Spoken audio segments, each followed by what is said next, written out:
Ya, sebelum kita memulai kuliah malam ini, saya juga mengucapkan terima kasih untuk Yayasan dan Sivitas Akademika SMP Johannes Calvin yang memberikan kesempatan kepada saya untuk boleh bersama-sama kita belajar satu buku yang sangat penting sekali bagi kita orang-orang yang mengklaim diri orang Hong. Ya, jadi paling tidak seumur hidup sekali saudara harus pernah membaca institusi supaya saudara memiliki fondasi yang kuat tentang teologi reform. Nah, saudara sekalian, saya memperkenalkan diri sebentar ya. Saya penginjil Calvin. Sekarang saya tidak melayani di gereja manapun, tetapi saya melayani di Reform Legacy Academy, pelayanan yang saya rintis sendiri, yang kira-kira sejak 10 tahun yang lalu. Nah, pelayanan ini sesuai namanya dan berfokus kepada hal-hal yang bersifat pengajaran yang akademik. Nah, di Surabaya saya bekerja sama dengan beberapa institusi, salah satunya adalah Gereja GKA Trinitas. Di sana saya selain rutin berkhotbah juga mengadakan seminar rutin sebulan sekali, dan juga saya sekarang bekerja sama dengan Yayasan Bertumbuh dalam Anugerah yang disingkat dengan BEDA, pimpinan dari Pendeta Emeritus Andi Halim. Itu ada sekolah awam yang memberikan sertifikat untuk orang-orang awam yang rindu belajar ya melalui SUB. Dan saudara, saya juga membimbing satu persekutuan di Surabaya dan Mohil Bible Study sebulan sekali, yaitu semacam PA untuk membimbing mereka untuk mengerti firman Tuhan. Khususnya kita membahas topik-topik yang jarang sekali dikhotbahkan dan jarang sekali diajarkan di dalam gereja, ya, selain berkhotbah keliling. Nah, kira-kira itulah pelayanan saya sekarang, ya. Jadi kita akan memulai, saudara. Sebelumnya mari kita berdoa terlebih dahulu. Bapa di dalam surga, kami bersyukur kepadamu karena Engkau Bapa yang baik bagi kami, mempertemukan kami di dalam providensi-Mu pada malam hari ini, sehingga mau boleh tiba di tempat ini dan boleh kembali kami diingatkan dan disegarkan kembali akan pengajaran yang benar melalui buku institusi ini. Kami menyerahkan kuliah malam hari ini maupun pada hari-hari di depan ke dalam tangan Tuhan. Berikan nama-Mu hikmat dalam berkata-kata dan mengajar. Tuhan juga memampukan setiap kami untuk boleh mencerna dan kami boleh menikmati apa yang kami akan pelajari selama beberapa hari ini. Terima kasih Tuhan untuk anugerah-Mu. Kami berdoa menyerahkan waktu di depan di dalam nama Tuhan kami Yesus Kristus, Tuhan dan Juru Selamat kami yang hidup. Amin. Oke ya, jadi saudara sekalian, kita akan memulai malam hari ini.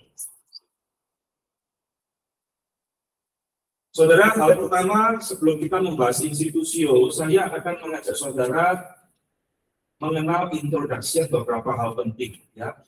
Jadi saudara, Calvin adalah Bapak Reformator, tetapi dia bukan Bapak Reformator yang pertama. Bapak Reformator pertama jelas adalah Martin Luther. Di tahun 1517 kita tahu dia mengadakan reformasi karena gereja pada waktu itu sudah dalam keadaan yang kacau balau. Ya. Nah saudara, hal yang menarik adalah pada waktu Luther mengadakan reformasi 1517, Calvin itu baru usia 8 tahun, saudara. Jadi pada waktu itu dia masih pakai celana pendek, ya. Martin Luther sudah mengadakan reformasi dan di dalam sepanjang hidupnya, rupanya Calvin dan Martin Luther tidak pernah bertemu secara langsung face to face, tapi Johannes Calvin sangat menghormati Martin Luther sebagai bapak rohaninya. Ya, walaupun nanti kita akan lihat di dalam beberapa hal dia tidak setuju pemikiran dari Martin Luther. Nah, saudara sekalian, di dalam teologi reform sendiri, kita seringkali hanya berpikir bahwa teologi reform itu hanya milik daripada John Calvin. Nah, ini satu pemahaman yang kurang tepat. Di dalam masa hidup daripada Calvin, saudara, dia itu hidup bersama dengan Peter Martyr Vermutli. Jadi semua tokoh-tokoh reformator, Andreas Sibelius, Peter Viren, Wolfgang Musculus, dan lain-lain. Jadi di dalam tubuh sendiri teologi reform itu banyak menghasilkan teolog-teolog besar, teolog-teolog penting yang mempengaruhi arus pemikiran teologi reform, ya, bukan hanya Calvin semata-mata. Nah, ini adalah hal yang harus kita ingat, bahwa Calvin adalah orang generasi kedua setelah Martin Luther, ya, jadi Bullinger dan lain-lain. Itu adalah generasi pertama. Nah, saudara, di dalam kuliah ini saya tidak akan menjelaskan panjang lebar tentang biografi daripada John Calvin. Saudara bisa baca itu sendiri, ya, dia lahir di mana dan sebagainya. Tetapi paling tidak ada 3 kehidupan, fase kehidupan dari John Calvin. Pertama, sebagai pelajar. Bagaimana dia sekolah sebagai seorang ahli hukum, dipersiapkan oleh bapaknya untuk sekolah hukum, tapi kemudian akhirnya dia lari kepada hal-hal yang bersifat teologis, ya, di dalam providensi Tuhan. Dia tidak menjadi lawyer, tapi justru menjadi teolog dan menjadi gembala. Ini tahap pertama, atau istilah lainnya adalah yang Calvin pada masa mudanya. Nah, kemudian saudara, di dalam masa itu terjadi satu pergolakan gejolak daripada reformasi Martin Luther, ya, sehingga Calvin di dalam masa hidupnya harus melarikan diri, mengungsi sebagai pelarian, pergi ke Basel, ke negara Swiss, ya, di kota Basel. Dan di kota inilah saudara, dia mulai melarikan diri dan menulis sebuah buku katekisasi. Jadi institusio ini awalnya tidak setebal yang ada sekarang ini, ya. Itu kira-kira 1.500 halaman, saudara. Tetapi institusio dulunya tipis sekali. Cuma 6 bab yang dituliskan oleh dia untuk para pengungsi seperti dia yang melarikan diri dari kejaran gereja Roma Katolik untuk mau belajar firman Tuhan yang sebenarnya itu seperti apa. Jadi dia tergerak untuk mulai menuliskan satu buku yang kecil itu di dalam masa pelarian, dan akhirnya buku ini berkembang, saudara. Dari 6 bab itu institusio yang asli 80 bab, ya, akhirnya menjadi panjang lebar dan seterusnya. Nah, itulah sebabnya saudara, di dalam fase kehidupan ketiga daripada Johannes Calvin, kita kenal sebagai gembala. Jadi di dalam pelarian itu yang tidak sengaja dalam tanda petik, Tuhan memanggil dia untuk tinggal di Jenewa, kira-kira melayani 25 tahun sampai akhir hidupnya. Ya. Nah, saudara, di dalam masa inilah institusio yang paling lengkap. ICR itu singkatan Institute Christian Religion. Ya. Nah, saudara, inilah diterbitkan pertama kali tahun 1536 dengan judul yang sangat panjang seperti ini. Siapa yang bisa hafal di sini? Saya minta Pak Dodi nanti lulus ya. Kalau bisa hafal ini, saudara, saya tidak hafal. Ya, pokoknya hafal 3 kata pertama. Jadi, saudara harus tahu semua buku-buku di dalam masa abad ke-15 itu dituliskan dalam bahasa Latin, bukan bahasa Inggris, bukan bahasa Prancis.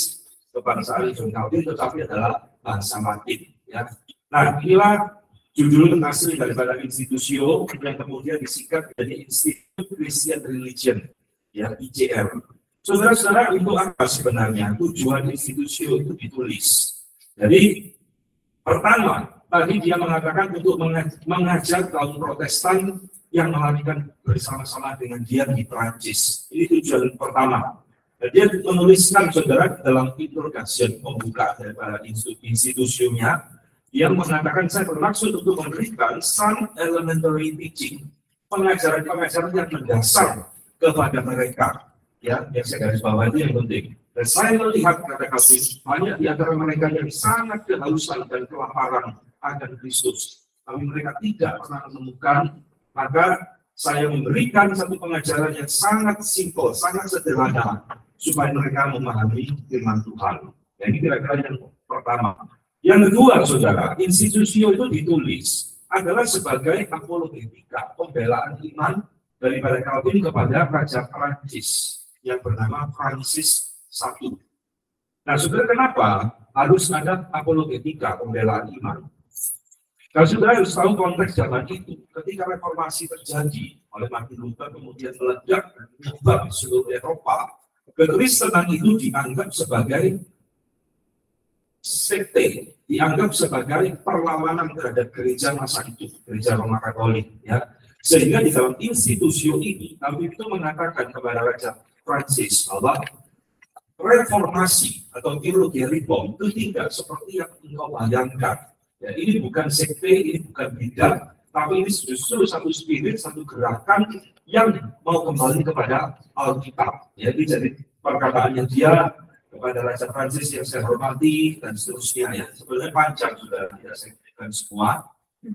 Yang ketiga, tujuan institusi yang ditulis ini adalah untuk para hamba Tuhan dan untuk sekolah Alkitab. Jadi saudara lihat, dari buku katekisasi yang sederhana, akhirnya buku ini menjadi satu buku yang dipakai dan dibaca hingga hari ini, ya 500 tahun yang lalu. Hingga hari ini tetap dipelajari. Jadi dia mengatakan bahwa buku ini tujuan ditulis adalah untuk mempersiapkan dan melatih hamba-hamba Tuhan, ya, agar sacred teologi yang kudus untuk memperlengkapi para hamba Tuhan. Dan kami memang mendirikan satu sekolah ya di Jenewa yang namanya Akademi. Dan kemudian nanti diteruskan oleh murid-muridnya Theodor Beza dan seterusnya. Sehingga banyak para teolog-teolog penting termasuk John Knox dari Scotland belajar di situ untuk dididik dan sebagainya. Ya, jadi ini memberikan satu dampak yang luar biasa. Nah, saudara kira-kira ada tiga inilah tujuan utama institusi yang ditulis. Saya akan lanjutkan sebentar. Kalau saudara pernah membaca institusi seperti yang tadi Pak Dodi sudah perintahkan kepada saudara membaca, struktur institusi yang ditulis ini, Calvin memakai struktur dan mengkopi dari pengakuan iman rasuli sebenarnya. Pertama, jadi ada 4 buku ya, institusi itu aslinya. Pertama itu berbicara tentang Allah Bapa, God the Father Almighty. Kedua, buku kedua itu berbicara tentang Kristus. Buku ketiga itu berbicara tentang Roh Kudus. Dan buku keempat itu berbicara tentang gereja. Jadi ini semua doktrin Allah, doktrin Kristologi, doktrin Roh Kudus, dan doktrin tentang gereja, ya, dan sekitarnya ya tentunya. Nah, saudara, ini adalah struktur daripada institusio. Sehingga di dalam versi final 1559, jadi institusio ya itu berkembang. Makin lama makin tebal, makin berkembang sesuai dengan perkumpulan tantangan. Bagaimana dia menghadapi bidat yang lawan dengan tulisan-tulisannya, itu akhirnya jadi dikumpulkan menjadi institusio. Di dalam versi terakhir 1559, 5 tahun ya sebelum Calvin mati, itu akhirnya muncullah seperti ini: On the Knowledge of the Creator, God the Redeemer in Christ, Grace of Christ tentang keselamatan dan Roh Kudus dan sebagainya. Buku keempat tentang Society of Christ, itu tentang gereja. Jadi inilah judul daripada 4 buku institusio. Ya. Jadi saudara, institusio adalah buku yang cukup rumit. Maka malam ini saya mempersiapkan untuk membagikan kepada saudara hal-hal yang menurut saya penting untuk saudara ketahui. Nah, sebelum masuk ke situ, saya ingin menunjukkan kepada saudara, mempelajari institusio ini bukan hal yang gampang. Ada beberapa tantangan dan kesulitan untuk memahaminya. Pertama, pasti adalah kendala bahasa. Ya. Jadi saudara, institusio itu ditulis dalam bahasa Latin, kemudian diterjemahkan ke dalam berbagai bahasa, termasuk bahasa Inggris, dan sekarang diterjemahkan oleh Momentum ya ke dalam bahasa Indonesia. Jadi sudah melalui 3 peralihan bahasa. Dan bahasa Inggrisnya pun itu ada bahasa Inggris abad ke-15, berbeda dengan buku-buku teologi abad ke-20 yang lebih gampang dipahami. Ini pertama. Kedua, yang saudara harus tahu ini, kendala sistematika penulisan. Saudara, saya membaca institusio ini, lalu saya menganalisa ya. Institusio ini buku yang agak semrawut, lain dengan buku teologi zaman sekarang. Jadi apa yang bisa kami tuliskan di depan, nanti tiba-tiba bisa muncul lagi di tengah. Apa yang dituliskan di bagian agak tengah bisa muncul lagi di tempat-tempat yang lain. Nah, kenapa seperti itu? Nah, saya coba membayangkan, karena masa itu tuh belum ada komputer. Betul ya? Kalau kita sekarang ada komputer enak kan? Oh, kelewatan tidak diinsert, jadi rapi sudah. Zaman itu enggak ada. Semua ditulis baik, lewat tangan. Jadi kalau sudah kelewatan, nggak mungkin dioret-oret, tapi harus tuliskan di halaman yang baru. Nah, inilah kendala kita membaca institusi. Ya, jadi doktrin yang diajarkan Calvin itu cenderung tersebar di berbagai bab. Lain dengan buku sistematika modern yang ngumpul satu bab bahas Kristus itu terus di situ kan. Institusi tidak, saudara. Kristus sudah muncul di berbagai bab. Dan ini kesulitannya. Sehingga di dalam mempersiapkan ini saya juga akan muat. Mesti ngumpulin dari sekian itu saya kumpulkan, lalu bisa menjadi satu hal yang bersistematis. Ini tantangannya. Di dalam membaca institusio, ada banyak orang salah mempelajari institusio. Ini yang saya temukan. Ya, pertama, ketika saudara membaca dan mempelajari institusio, jangan berpikir institusio ini ada buku teologi sistematika. Bukan. Kita mengenal banyak buku sistematika yang bagus, Chris Berkhoff, Charles Hodge, Wayne Grudem, dan sebagainya, yang tersusun secara sistematis. Nah, di dalam institusio ini bukan teologi sistematika modern seperti yang ada di tangan kita sekarang. Dan di dalamnya tetapi juga banyak berbicara hal yang praktis tentang doa, tentang puasa. Nah, itu tidak ada di dalam sistematika teologi modern, kan? Di institusio ada, saudara. Ya. Nah, ini yang pertama. Jadi jangan berpikir itu sama dengan buku sistematika modern. Kedua, ini juga penting. Banyak orang keliru mempelajari teologi John Calvin di dalam institusio ini. Jangan berpikir di dalam institusio ini ada doktrin-doktrin yang diistimewakan oleh Calvin. Lalu saudara, apa kesalahan orang mengenal teologi reform? Selalu berpikir dan mengidentikan teologi reform itu dengan apa? Predestinasi. Betul kan? Wah, ingat kata reform, langsung muncul predestinasi. Ingat predestinasi, langsung di pikiran kita muncul John Calvin. Saudara, John Calvin bukan penemu doktrin predestinasi. Ya, ribuan tahun sebelum dia lahir, Agustinus sudah meneruskan doktrin itu, saudara. Sehingga kita keliru sekali kalau di dalam pemikiran kita, Calvin itu mengistimewakan doktrin-doktrin tertentu. Tidak. Ya. Bagi dia semua doktrin itu sama rata. Bahkan predestinasi itu tidak dia bahas sampai di buku ketiga, dan dia membahasnya juga tidak terlalu panjang sebenarnya. Nanti baru dielaborasi, digali lebih dalam oleh muridnya Theodor Beza. Ya, jadi jangan berpikir kami menekankan doktrin-doktrin khusus di dalam bukunya, tidak. Nah, saudara, ini tantangan dan kesalahan yang harus kita hindari di dalam mempelajari institusio. Nah, sebelumnya saya ingin juga mengatakan, selain institusio, kami itu banyak menulis buku, saudara. Ada buku di Clemencia, ini tafsiran terhadap seorang filsuf Stoik yang bernama Seneca, dan para pentafsir kami mengatakan inilah justru buku pertama yang dia masih menjadi masih sekolah hukum, ya. Kemudian kita tahu dia menuliskan komentari Perjanjian Lama dan Perjanjian Baru, nyaris semua dia tulis kecuali beberapa buku, ya, termasuk yang saya ingat adalah kitab Wahyu. Dia dari mentafsirkan kitab Wahyu, saudara. Sekarang banyak pendeta senang mentafsirkan kitab Wahyu, ya, kebalikan dari John Calvin. John Calvin adalah orang sekali berdiam menghindari, dia takut keliru, saudara. Sekarang banyak pendeta ngawur-ngawur mentafsirkan kitab Wahyu. Kemudian ada buku ini,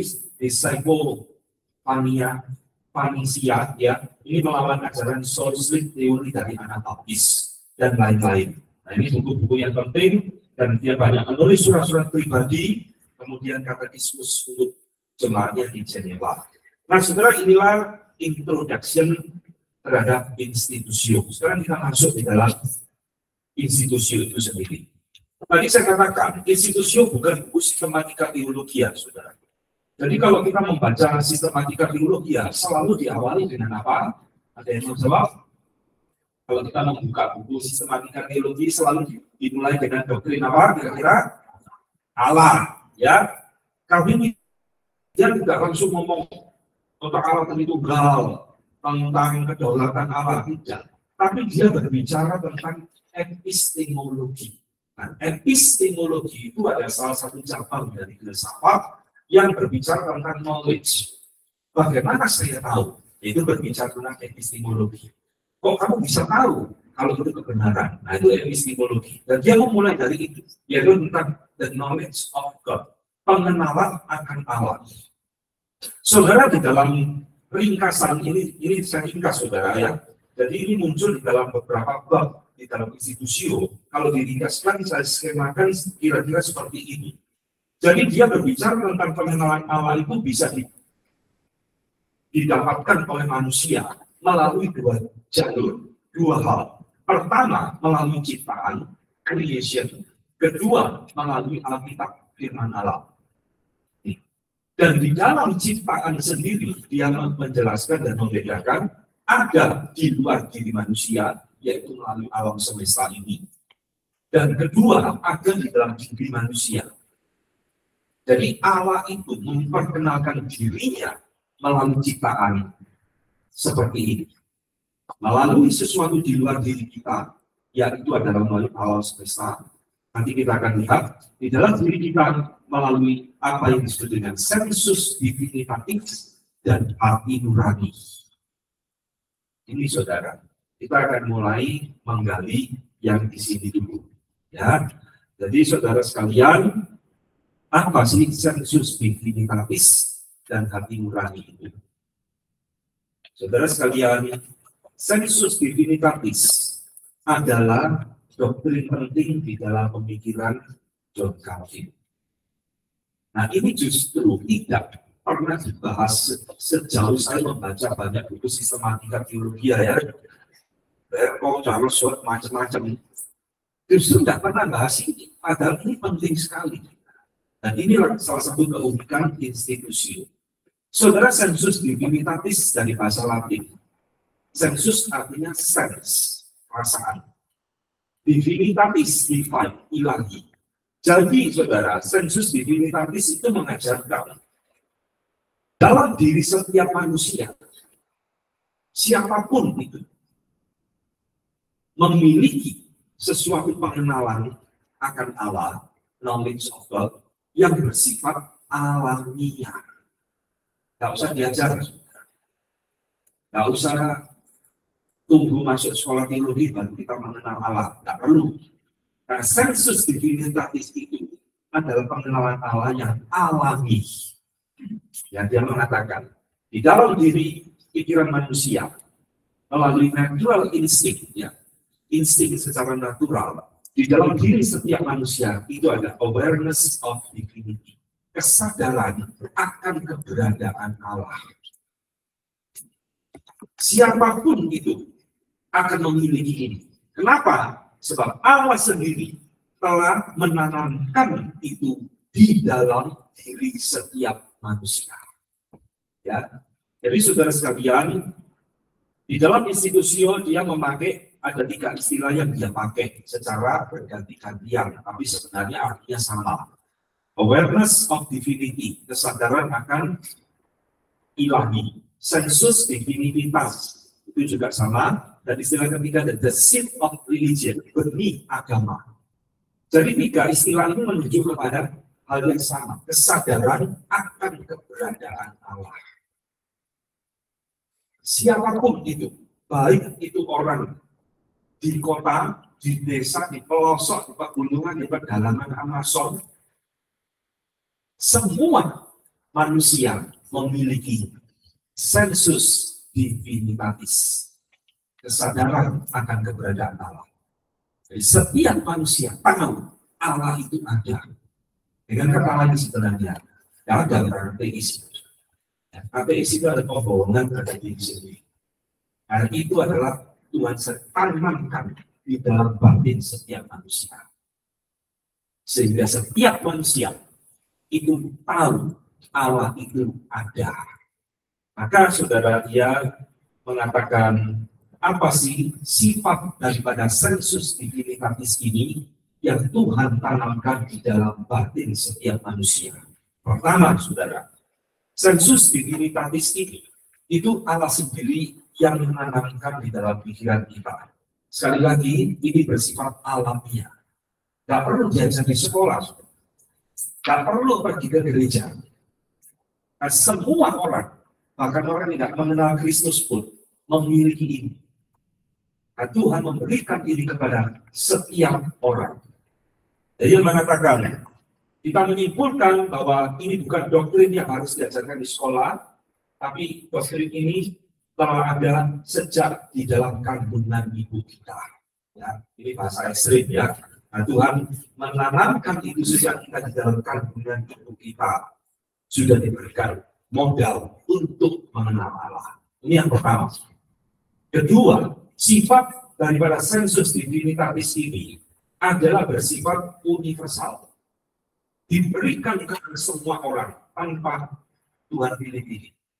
Jadi jangan berpikir, oh orang pilihan saja yang diberikan sensus divinitatis. Tidak. Semua orang diberikan oleh Tuhan. Ditanamkan di dalam hati setiap manusia. Ini yang kedua. Ketiga, sensus divinitatis ini menurut kami adalah bersifat permanen. Dengan kata lain, tidak bisa hilang. Tidak bisa dihapus oleh apapun, tidak bisa. Jadi ateis menyangkali Tuhan tidak ada. Sekali lagi itu adalah pembohongan terhadap diri sendiri. Jauh di dalam batinnya yang terdalam, sebenarnya dia tahu Tuhan itu ada. Saudara, kita mengatakan ya, iblis saja percaya Allah itu ada. Yakobus yang mengatakan seperti itu. Jadi saudara, ini adalah sesuatu yang melekat di dalam diri setiap manusia yang tidak bisa dihapus oleh apapun. Karena dia mengatakan diukir sendiri oleh Tuhan di dalam batin setiap manusia. Sampai di sini sudah jelas apa tidak tentang sensus divinitatis? Tidak ada yang mau ditanyakan? Jelas ya? Jadi ini adalah istilah-istilah baru yang muncul di dalam institusio, ya, saudara-saudara. Terhadap topik yang barusan kita bahas ini tentang sensus divinitatis, ada 3 macam tafsiran. Jadi orang yang mempelajari pemikiran John Calvin itu, saudara harus tahu, ratusan orang. Bukan cuma saya, ya, ini tidak ada apa-apanya. Ratusan orang teolog-teolog kelas dunia sepanjang zaman itu mempelajari institusi, menyelidiki dan memberikan tafsiran terhadap pemikiran Calvin. Ini hal yang biasa, ya. Tafsiran terhadap pemikiran Luther dan sebagainya itu hal yang biasa. Dan ketika para teolog ini mencoba mentafsirkan pemikiran orang-orang penting, selalu ada perbedaan. Nah, saudara, sekarang saya tunjukkan. Ada 3 tafsiran orang teolog modern, ya, masa kini mempelajari sensus divinitatis. Yang pertama, ada yang mengatakan sensus divinitatis ini adalah potensi, sekedar potensi manusia untuk mengenal Allah. Misal ini adalah pandangan daripada seorang filsuf Kristen, Alvin Plantinga. Alvin Plantinga mengatakan sensus divinitatis itu sekedar potensi. Namanya potensi itu belum nyata, ya, sekedar kemampuan. Tapi bisa dipakai, bisa tidak. Kira-kira seperti itu. Tafsiran kedua itu diberikan oleh tafsir lain yang bernama Edward Dewey. Nah, Edward Dewey mengatakan sensus divinitatis ini adalah betul-betul pengenalan yang sebenarnya akan Allah, bukan sekedar potensi. Saudara bisa membayangkan ya, ini 2 pandangan yang berbeda. Satu potensi, satu sudah realitas. Teolog lain yang bernama Paul Hellon. Paul Hellon ini tidak ada saudara apa-apa dengan pelawak dan Paul Hellon, ya. Tulisan saya kecil itu ada pelawak dan Paul Hellon, tapi saudara tidak kenal. Nah, ini Paul Hellon ini teolog reform penting, saudara. Dia bersama Michael Sudduth mengatakan A dan B. Jadi sensus divinitatis ini adalah potensi sekaligus realitas pengenalan akan Allah. Ya, jadi ini 3 tafsiran. Orang mencoba mentafsirkan apa sih dimaksudkan oleh John Calvin ketika dia berbicara tentang sensus divinitatis. Nah, ini 3 hal ini yang saya dapatkan dari penyelidikan saya. Nah, saudara, dari 3 ini kira-kira yang mana? Nah, saya lebih cenderung antara B dan C. Saya agak menolak ini ada sekedar potensi. Karena ini betul-betul orang itu sudah Tuhan tanamkan di dalam batin seseorang untuk mengenal keberadaan akan Allah. Allah itu ada. Tuhan tanamkan di dalam batin setiap orang sehingga tidak bisa orang lari daripada pengenalan akan Allah. Ya. Nah, sekarang pertanyaan yang lain tentang sensus divinitatis ini bukan sekedar 3 tafsiran ini, tetapi adalah dari mana sebenarnya Calvin menemukan ide ini? Nah, ini penting. Dari mana dia memiliki ide tentang sensus divinitatis di dalam buku Institutio ini? Saudara, kembali ada dua tafsiran, ya. Jadi kalau saudara menyelidiki Institutio dan membaca banyak bentuk tafsiran tentang Institutio, akan menemukan banyak perspektif. Tafsiran pertama ini diwakilkan oleh Edward Dewey, Cornelis van der Kooi, di salah satu teolog dari Belanda, dan C.R. Tesco, dosen daripada Reform Theological Seminary. Tiga orang ini, dan mungkin ada orang-orang yang lain, ya, mengatakan hal yang sama. Bahkan pemikiran tentang sensus divinitatis ini itu dipengaruhi oleh filsuf Stoik yang bernama Cicero dan Seneca. Tadi di depan kami pernah menuliskan tafsiran tentang Seneca di Clementia. Sehingga saudara, tiga teolog ini mengatakan kami dipengaruhi oleh filsuf Stoik. Ya, filsuf Stoik itu filsuf zaman Helenistik, kira-kira 300 tahun sebelum Yesus lahir. Itu filsafat Helenistik yang didominasi oleh dua, Stoicisme, di mana Paulus pernah berdebat di dalam Kisah Rasul pasal 17 di ayat yang bagus. Itu muncul kata Stoa. Kedua adalah Epikurean. Itu dua filsafat yang merajai di dalam masa Helenisme.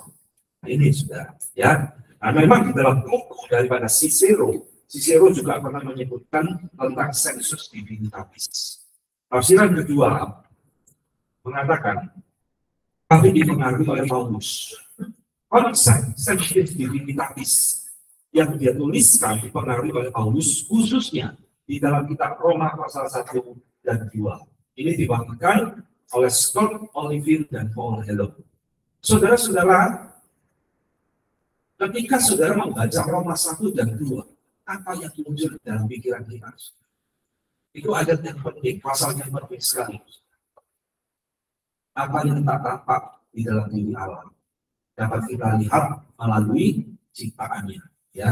Dan Roma pasal kedua juga mengatakan orang-orang yang tidak memiliki hukum Taurat, tetapi melakukan itu berdasarkan hukum sendiri. Jadi dari Roma 1 dan Roma 2 sebenarnya itu berbicara tentang sensus diri. Memang istilah sensus itu tidak muncul di dalam Roma 1 dan Roma, tetapi di situ Paulus sudah di dalam batin dia memiliki pengenalan akan Allah. Meskipun kita tidak bisa melihat, tapi kita tahu Allah itu ada. Dan setiap manusia nanti suatu saat akan dihakimi menurut hati nuraninya. Ya.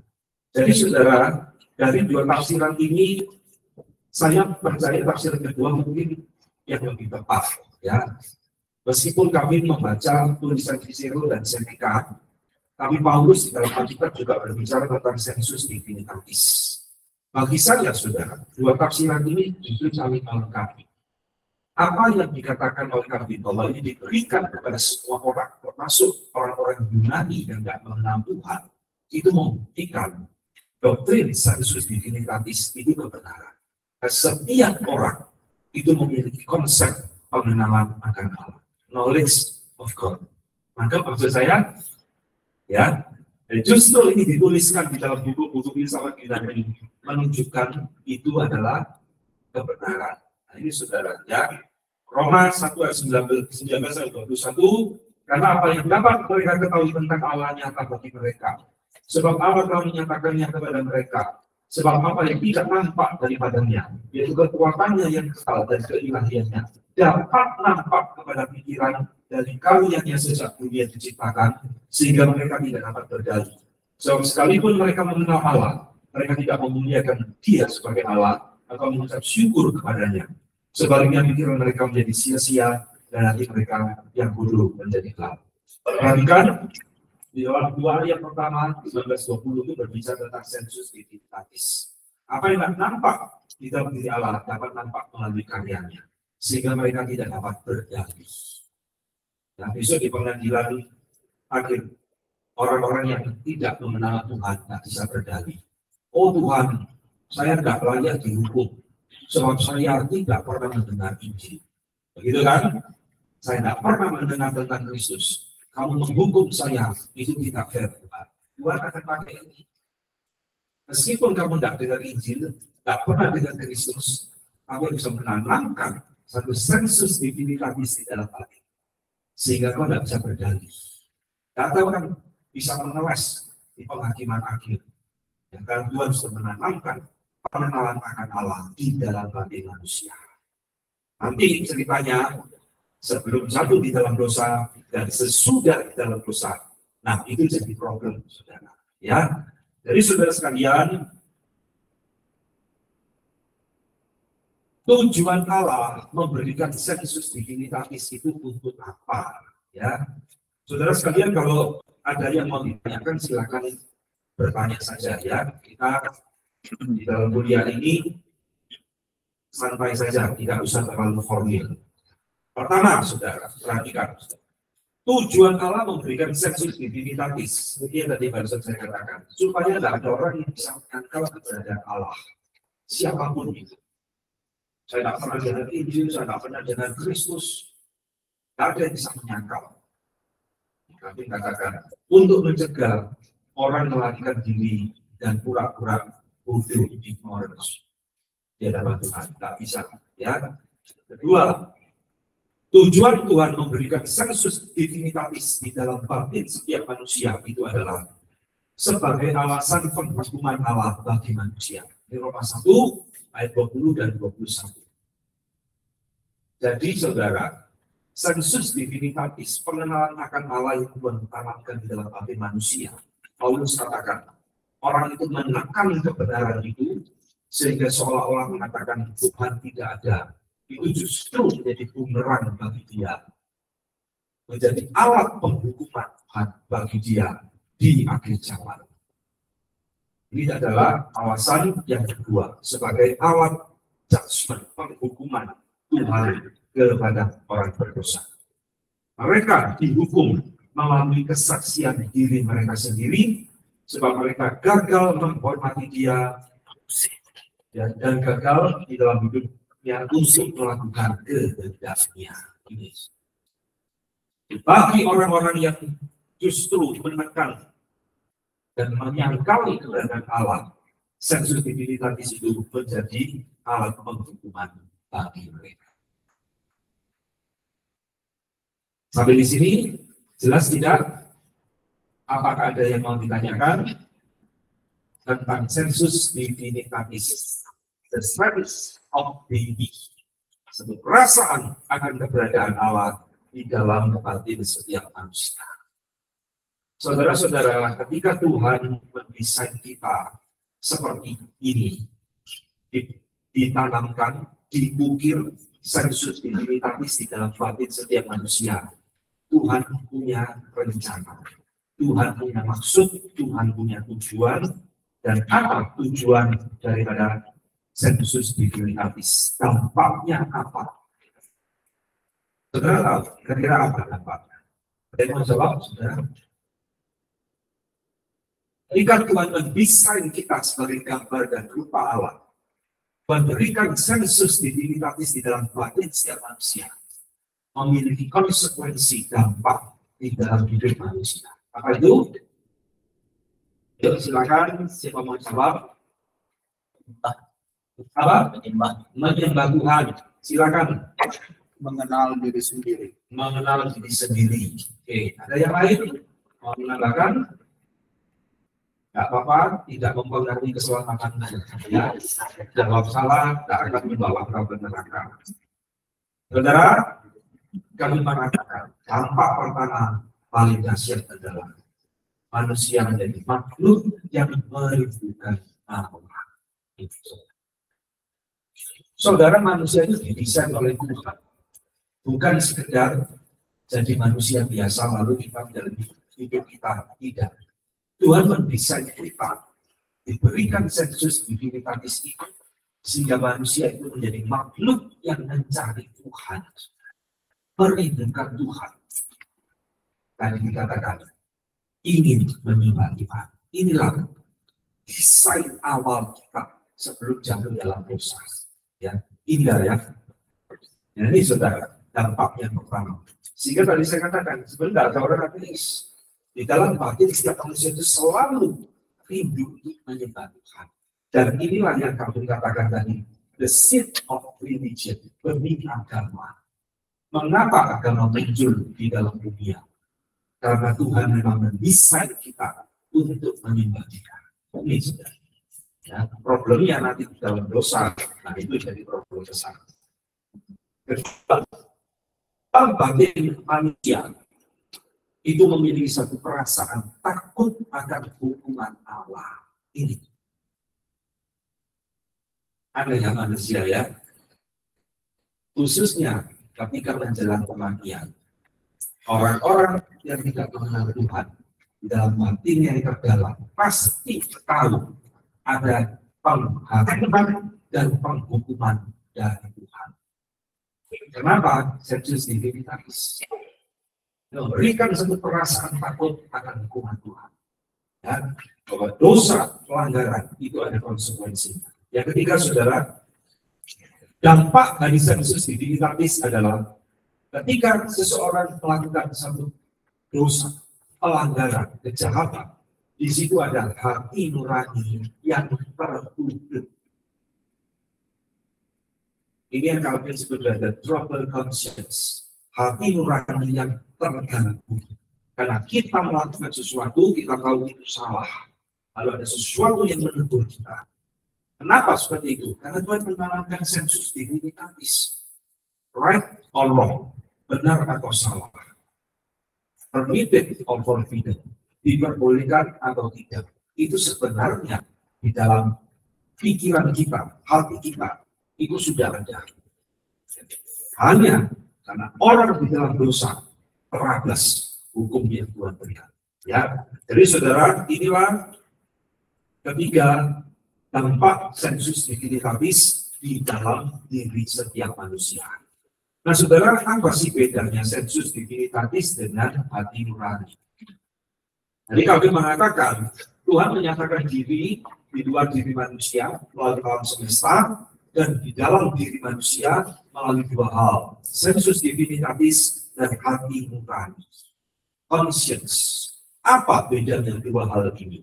Saudara, dua hal ini memang kadang-kadang sulit dibedakan, tetapi mestinya bisa dibedakan. Ya, kami membedakan kira-kira seperti ini, saudara.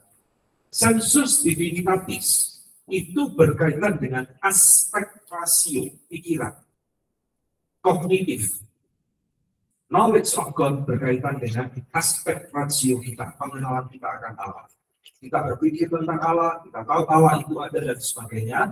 Sedangkan hati nurani itu adalah sesuatu yang Tuhan berikan di dalam diri kita, berkaitan dengan aspek moral mengenal Allah. Yang tadi saya katakan, right or wrong, benar atau salah, itu Tuhan sudah berikan di dalam batin setiap kita.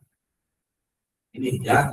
Jadi saudara, sensus divinitatis dan hati nurani menurut saya adalah perlengkapan Tuhan, dua perlengkapan Tuhan yang Tuhan berikan kepada manusia sebagai gambar dan awal, sebagai gambar dan rupa ketika mereka awal mula diciptakan oleh Tuhan.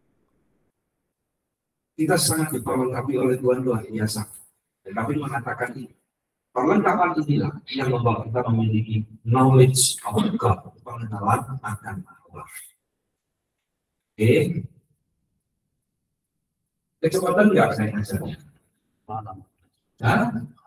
Pas ya? Oke. Ini kira-kira tiga ya.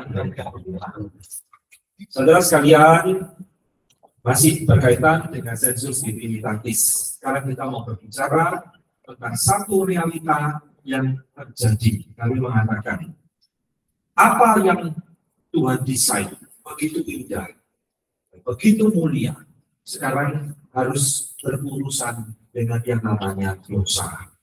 Kita tahu Adam dan Hawa jatuh di dalam dosa, dan dosa itu dampaknya luar biasa di dalam diri manusia. termasuk kepada sensus divinitatis dan hati nurani kita. Saudara mesti ingat ya, tadi saya katakan, sensus divinitatis tak bisa hilang. Sekalipun manusia itu terjadi dalam dosa, itu nggak menghilangkan. Tapi dosa itu merusak sensus divinitatis. Nah, sekarang dampaknya apa? Pertama, manusia kata kami jatuh ke dalam takhayul, superstitious, sehingga di dalam keberdosaan manusia akhirnya jatuh kepada idolatry, berhala yang termanifestasi di dalam bentuk agama, religion. Jadi saudara sekarang harus mengerti kenapa di dunia ini begitu banyak ratusan agama. Bahkan mungkin ada ribuan, mulai yang besar sampai yang kecil, sampai yang bersifat animisme dan semua. Itu adalah manifestasi sensus divinitatis. Manusia rindu mencari Tuhan, manusia rindu menyembah Tuhan, tapi sudah tidak bisa mengenal siapa Allah yang benar. Kasihan. Itulah sebabnya pohon disembah, gunung disembah, segala sesuatu disembah, karena memang Tuhan mendesain kita menjadi makhluk yang menyembah. Tapi objeknya sekarang sudah kabur.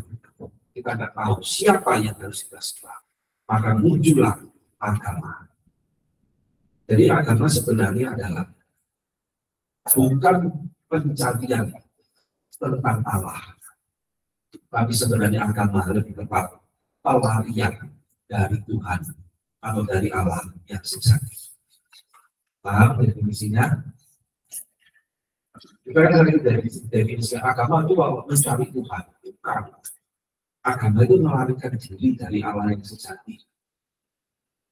Kita makin menyimpan apapun kita sembah, justru Allah yang benar yang menyatakan diri datang ke dalam dunia kita tolak. Ya, jadi saudara inilah dampak yang pertama yang dahsyat dari dosa terhadap sensus divinitatis. Kedua, jelas dampaknya seperti efek domino. Ketika Allah itu yang benar tidak bisa kita sembah, maka manusia sengaja, bukan tidak sengaja, manusia sengaja menggantikan Allah yang sejati itu dengan Allah ciptaan manusia. Ya, kami mengatakan di dalam institusio, sebab mereka sedang menyembah yang bukan Allah, tetapi adalah gambaran, imajinasi, mimpi dari hati mereka sendiri. Saudara-saudara, ada satu perkataan Calvin yang sangat terkenal sekali. Saudara boleh ingat ini. Hati manusia adalah pabriknya berhala. Mau ikut? Hati manusia adalah pabriknya berhala. Kalimat ini adalah kebenaran. Hati manusia itu pabriknya berhala. Saudara mau cari berhala model apa? Manusia bisa ciptakan. Mau dewa yang mukanya serem, bisa. Mau dewa yang mukanya lucu, juga bisa. Ini satu kebenaran, karena dosa itu sudah merusak sensus divinitatis. Sense perasaan akan Allah itu sudah rusak tercemar oleh dosa. Sehingga tidak bisa mengenali lagi Allah yang benar itu seperti apa dan siapa. Ya, jadi ini saudara, dua dampak terbesar di dalam diri manusia tentang dosa. Kita akan masuk ke dalam aspek yang kedua. Jadi tadi di dalam diri manusia, sekarang berbicara di luar diri manusia, alam semesta. Nah, sebelum sampai ke sini, apakah ada yang mau ditanyakan atau ada yang mau respon? Silakan. Pak Alvin, tadi untuk yang dari dalam diri manusia itu sensus divinitas dan hati nurani. Iya. Kalau sensus divinitas itu mencari Allah. Ya. Nah, kalau hati nurani adalah yang Tuhan berikan aspek moral mengenal Allah benar atau salah. Iya. Nah, bagaimana tahu benar atau salah kalau belum pernah mendengar kebenaran? Berarti apakah itu yang dimaksud dengan kalau sensus divinitas itu Allah sudah memberikan itu, tapi kalau hati nurani itu kita memang harus dengar kebenaran dulu, baru kita bisa memilah itu benar atau salah. Tidak. Ya. Atau bagaimana gitu Ya. maksudnya. Jadi saudara, ini pertanyaan yang penting dan baik. Sekali lagi, sensus divinitatis dan hati nurani itu tidak pernah dipelajari di sekolah, tidak usah dipelajari di gereja, ya, tidak usah jadi orang Kristen, karena ini Tuhan berikan kepada semua orang universally, dan Tuhan tidak memilih-milih orang pilihan, orang bukan pilihan, tidak, semua orang diberikan itu. Sehingga saudara, dua hal ini tidak perlu dipelajari. Katakan tadi, kita membawa ini sejak kita di kandungan ibu kita. Perhatikan, anak kecil, ya, jangan disuruh kalau sudah punya anak kecil, perhatikan. Saudara nggak usah ngajari dia. Anak kecil itu, kalau berbuat salah, dia akan tahu dia salah, dia takut. Aneh ya? Nggak boleh makan ya, permen. Lalu dia curi-curi permen. Ketahuan saudara, mulutnya kok. Dia benar. Ya. Udah dibilang nih papa nggak boleh makan permen. Oh, ada perasaan bersalah. Binatang juga saudara. Binatang nggak punya hati nurani.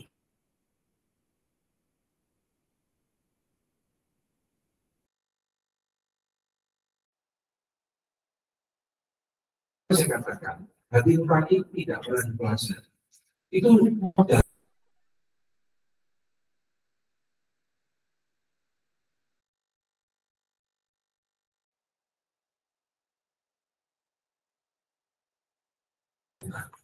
Sembunyi, sembunyi. Betul. Kenapa sembunyi?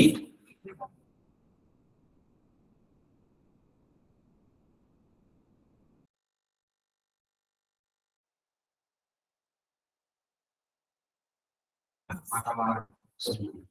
Hati nuraninya tidak bisa. Ada yang awal tahu mereka sedang melanggar perintah Tuhan. Ya. Jadi tidak perlu mendengar apa-apa dulu, itu sudah modal dasar Tuhan sudah berikan di dalam diri manusia. Ada yang lain yang mau ditanyakan? Ada yang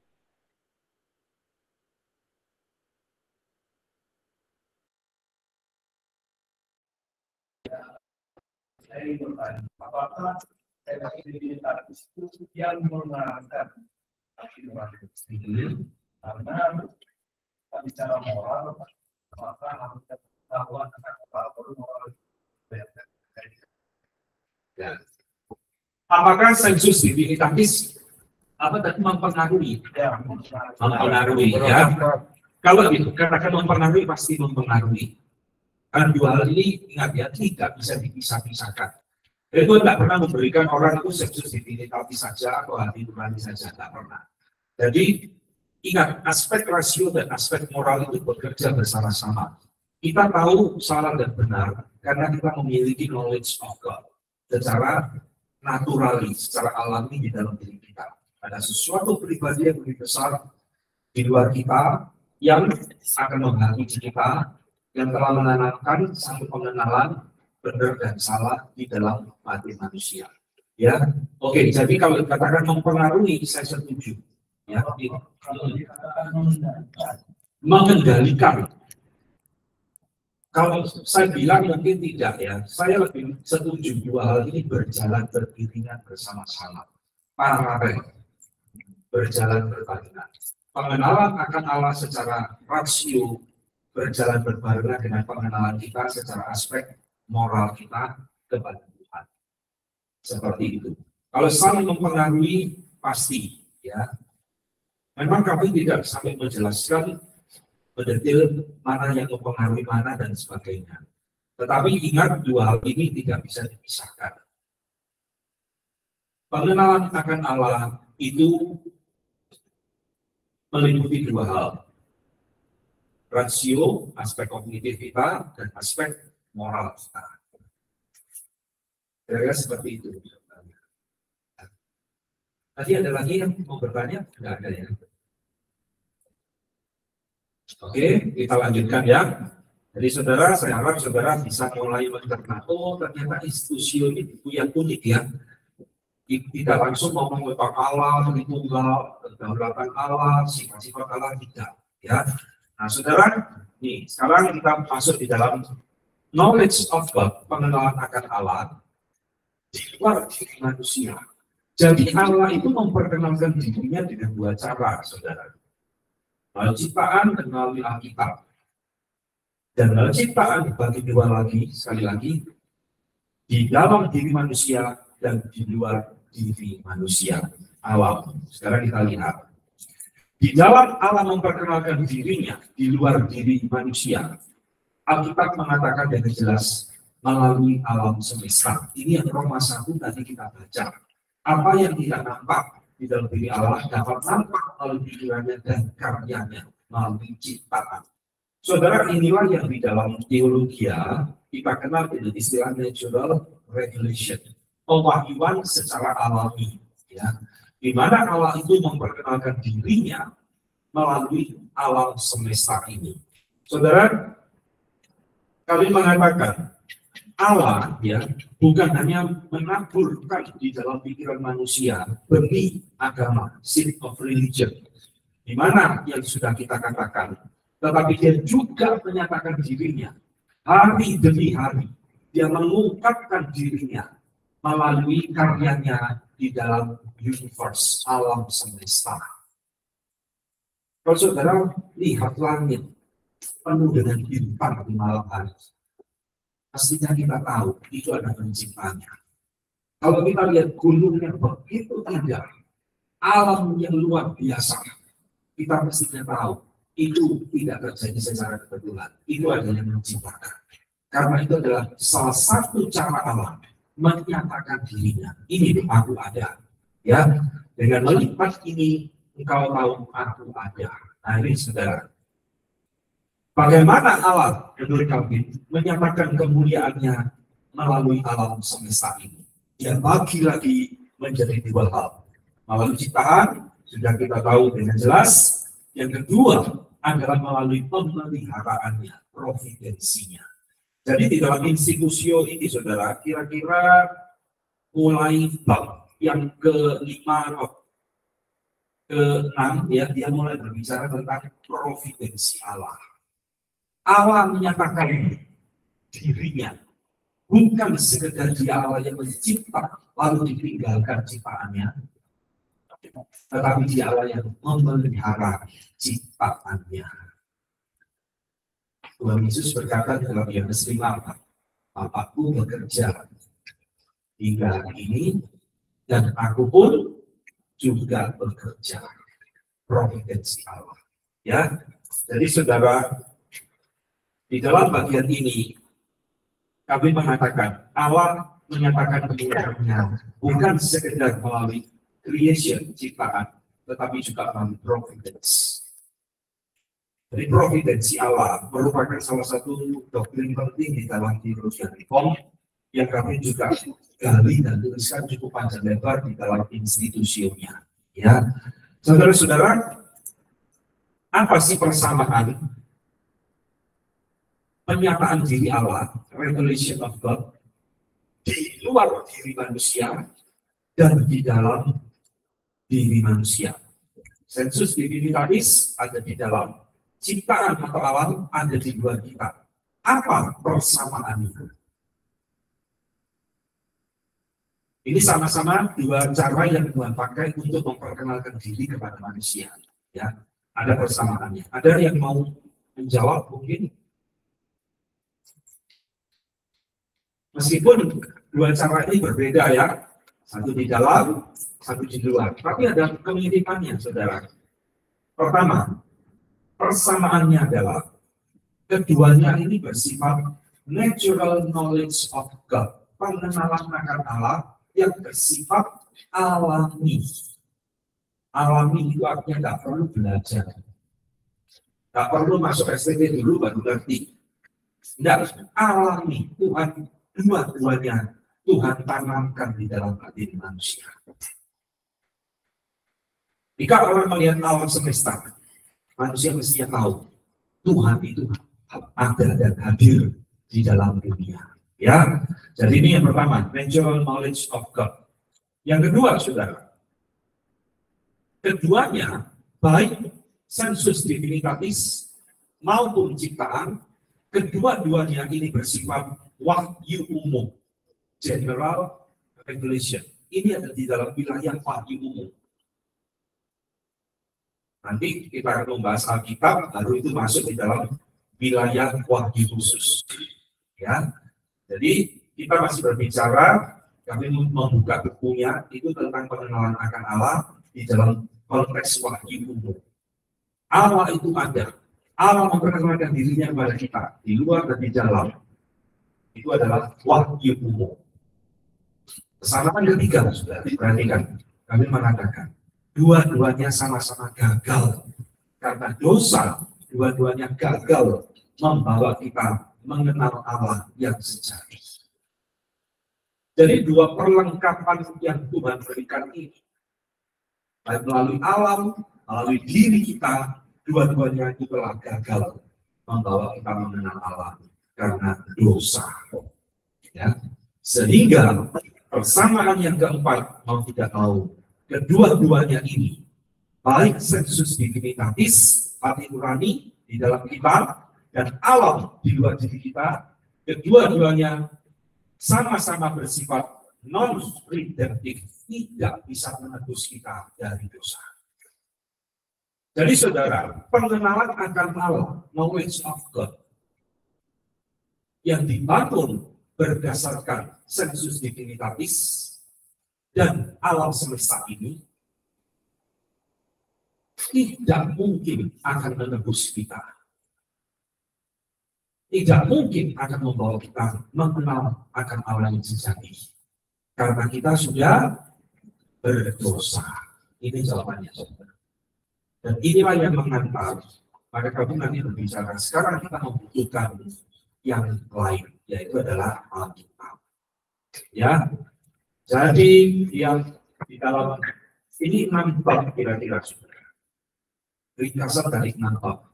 Dari kesimpulannya dia mengatakan, karena dua hal ini sudah gagal dan tidak bisa membawa kita mengenal Allah yang benar. Kita membutuhkan pengenalan Allah yang sejati melalui cara yang lain, yaitu firman Tuhan. Jelas sampai di sini? Nah, inilah epistemologi knowledge of God. Ya, bagaimana saya bisa mengenal Allah? Yaitu melalui di luar diri kita. Sehingga saudara, gambarnya sekarang seperti ini. Kita sudah membahas bagian di sebelah kiri, ciptaan yang gagal. Ya, silakan Pak. Sebelum lanjut Pak, di bab 5 di buku 1 Allah menyatakan dirinya melalui karya-karyanya kepada setiap orang. Kemudian di dalam bab 5 itu Calvin menulis, masih ada orang yang dalam alam tidak mau melihat penyataan pembuatnya. Kemudian dia melanjutkan, orang yang menyia-nyiakan penyataan Allah dalam alam, orang menyia-nyiakan penyataan Allah dalam alam, walaupun seluruh ciptaannya merupakan kesia-siaan, merupakan kesia yang sangat jelas. Seperti ini, sikap manusia seperti dapat dimaafkan. Apakah jelaskan yang dimaksud manusia yang menyia-nyiakan kenyataan tidak dapat dimaafkan? Ini ya, ini sumbernya institusi terjemahan. Iya Pak. Nah, ya. Jadi gini saudara, memang harus di cross check dulu ya dengan buku aslinya. Kalimatnya seperti apa? Nah, apakah memang di dalam teks bahasa Inggris yang representatif yang saya pakai dia mengatakan seperti itu, tidak dapat dibuktikan. Anggaplah seperti itu saja ya, dia benar ngomong seperti itu. Tidak dapat dimaafkan dalam arti saya tafsirkan. Yaitu tadi Roma 1 katakan, pada hari penghakiman nanti, orang-orang seperti ini tidak bisa melarikan diri dari penghakiman Allah. Artinya, tidak bisa dia mengatakan Oh Tuhan, saya seumur hidup nggak pernah dengar ini Tuhan. Saya nggak layak dihukum. Saya nggak pernah dengar Kristus. Saya nggak layak dihukum.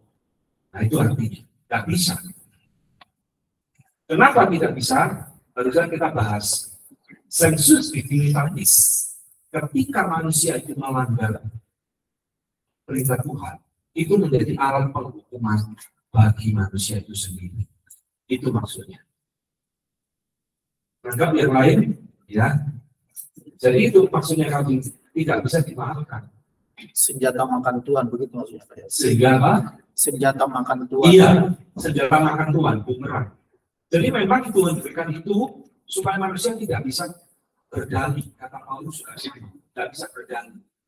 Karena setiap manusia itu tahu sebenarnya Allah itu ada. Kalau saya tafsirkan artinya seperti itu. Ya Pak, baik. Silakan. Jadi di pertama kali Bapak bilang kan ada pasca. Iya. Pertama potensi itu adalah sebenarnya. Iya. Lalu yang ketiga adalah tujuan. Iya. Lalu setelah itu Bapak mengatakan tadi di slide yang terakhir bahwa sensus itu tidak mengulangi. Betul. Berarti ini kan bertabrakan dengan yang pertama sekali yaitu pengetahuan yang sebenarnya. Iya. Maka saya ingin bertanya, apa yang dimaksud dengan pengetahuan yang sebenarnya? Sebenarnya itu apakah yang benar atau yang jujur atau yang murni atau yang pada asalnya? Iya. Lalu jika memang pengetahuan yang benar itu atau yang sungguh-sungguh itu tidak hendak membawa kita kepada keselamatan, maka dia bisa cacat, dia bisa rusak. Apakah lebih masuk akal kalau sensus divinitatis atau hipotesis? Ya. Karena nantinya itu bisa dikembangkan, dididik, lalu diberikan misalnya wahyu khusus yaitu firman Tuhan yang akan mengarahkan orang kepada keselamatan. Berarti ada potensi bagaimana Bapak? Ya. Jadi saudara, sebenarnya tidak bertabrakan ya apa yang dikatakan Calvin dan ini pemahaman teologi Lincoln. Jadi memang sensus divinitatis itu adalah pengenalan akan Allah yang sebenarnya yang Tuhan berikan di dalam batin setiap manusia. Nah ini kuncinya sebelum manusia jatuh di dalam dosa. Nah itu ya. Jadi setelah manusia jatuh di dalam dosa, sensus divinitatis ini tidak hilang, tapi rusak. Tidak bisa berfungsi sebagaimana yang Tuhan desain awal mulanya. Sehingga tadi kami katakan dampaknya adalah munculnya berbagai macam agama-agama di dalam dunia. Manusia itu rindu mengenal Allah, tapi tidak bisa mengenal Allah yang benar. Nah, tadi barusan dikatakan sifatnya adalah non-identik, tidak bisa menebus. Memang dari awal Tuhan memberikan sensus divinitatis maupun hati nurani. Itu bukan di dalam konteks penebusan. Itu dalam konteks pengenalan akan Allah. Sehingga ketika berdosa berfungsi sebagaimana mestinya, ya memang otomatis tidak bisa menebus. Anggap logikanya hubungannya ya. Tadi siapa lagi mau bertanya? Sudah cukup atau masih ada? Saya mau, apakah bisa disimpulkan seperti ini, Pak? Berarti sensus divinitatis ini membawa kita itu sadar, khususnya setelah jatuh dalam dosa, sadar bahwa ada Allah yang mencipta dan memelihara, tetapi tidak tahu Allah yang bagaimana dan seperti apa.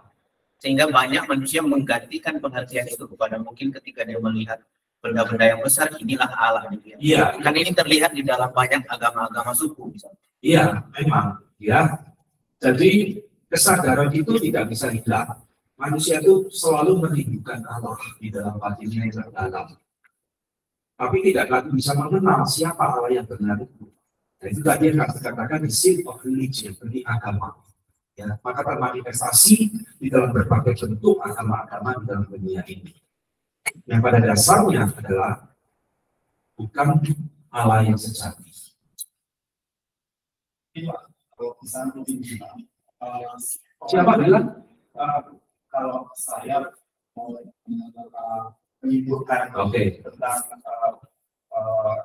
pengajaran, saya melihat bahwa sebenarnya pengajaran identitas ini sedang berbicara tentang besarnya dampak dosa, bahkan sampai bisa merusak pengenalan yang sebenarnya.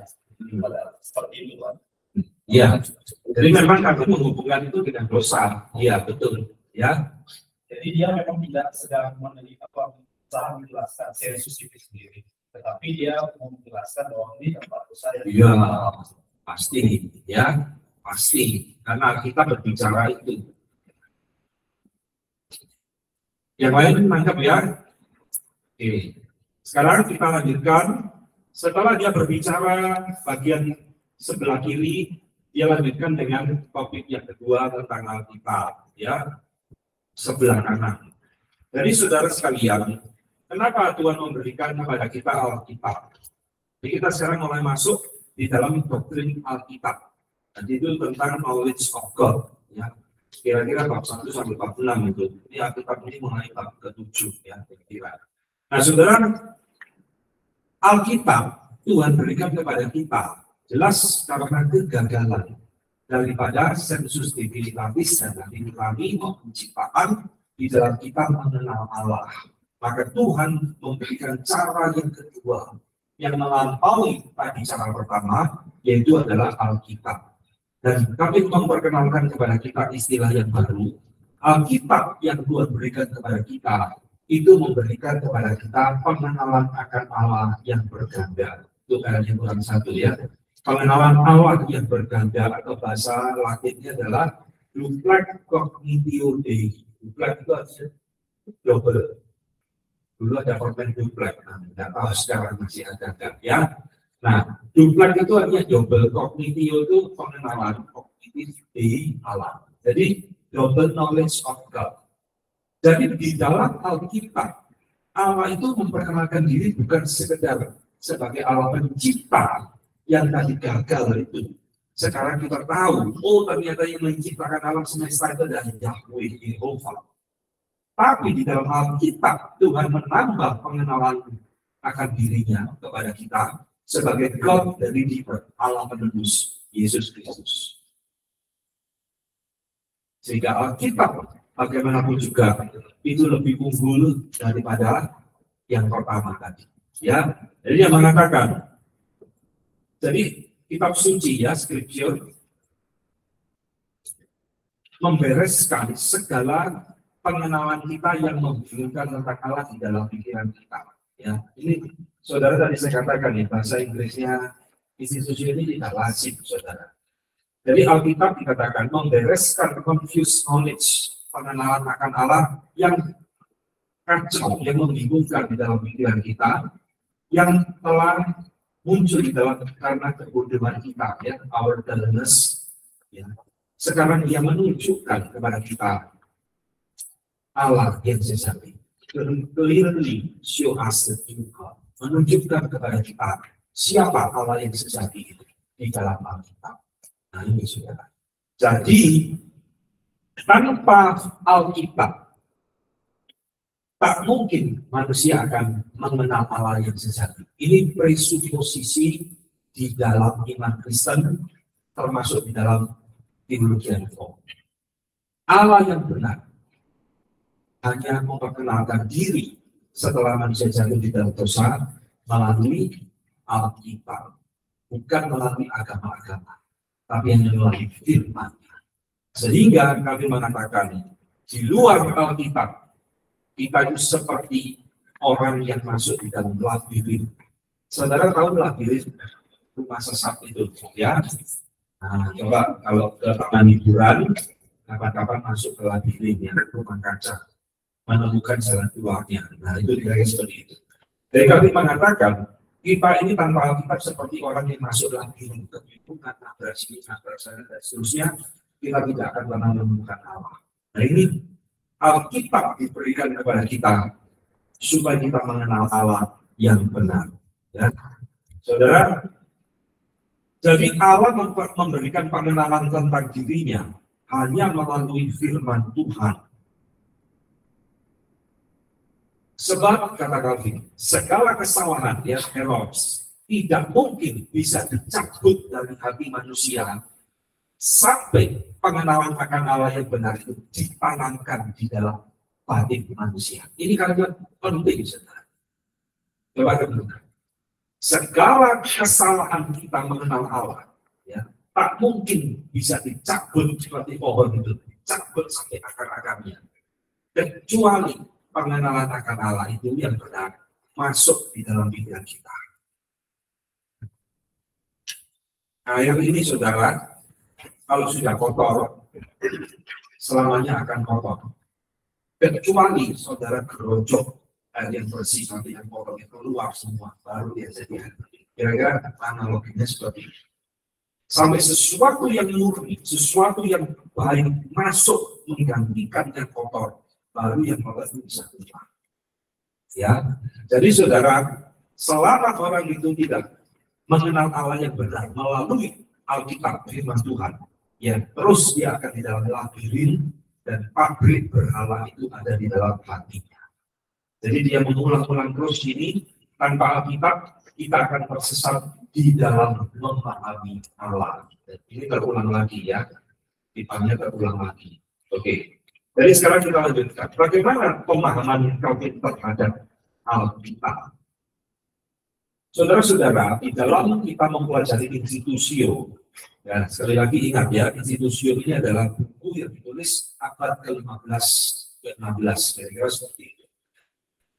Sehingga ada beberapa hal yang berbeda dengan buku sistematika yang ditulis dalam abad ke-20 ini. Penjelasan tentang Alkitabnya, ya.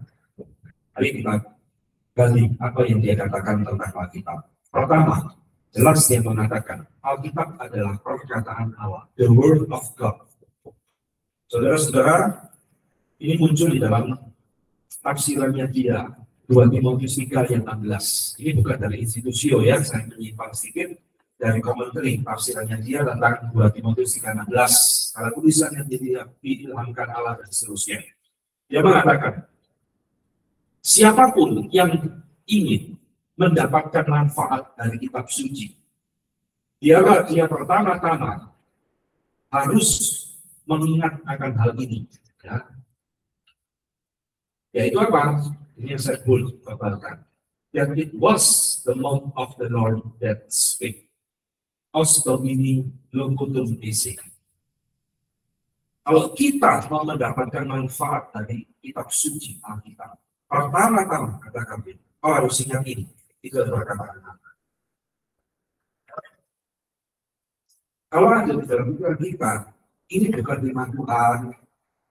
Orang itu dalam ngomong, ini mengandung firman Tuhan. Ya kan? Orang New Orthodox, kalau kan ngomong, ini mengandung atau berubah menjadi firman Tuhan. Reform mengatakan, ini adalah firman Tuhan. Ngerti gak ngerti? Ini firman Tuhan. Bukan pikiran kita yang menentukan Alkitab. Suka dan suka ini firman Tuhan, bukan emosi kita yang menentukan ini firman Tuhan. Ya, jadi kalimat penting. Pertama, kau harus ingat ini adalah Tuhan sendiri yang berkata-kata di dalam kitab suci ini.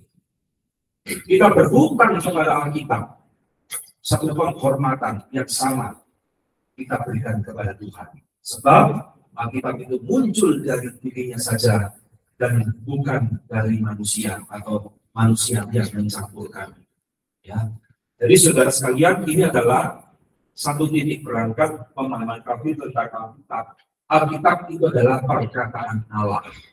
Dan ini adalah satu doktrin, satu pemahaman yang terus akhirnya dipertahankan baik di dalam teologi reform maupun di dalam teologi Injil.